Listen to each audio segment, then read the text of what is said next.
So I'm working on the 750 Interceptor, the 83. It's got the Mike Velasco exhaust on it from 1983.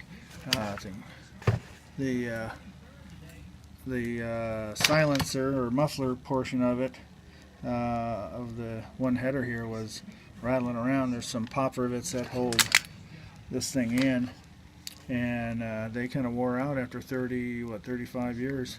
And so it started making a weird noise and sounded almost like valve train was giving me problems on deceleration.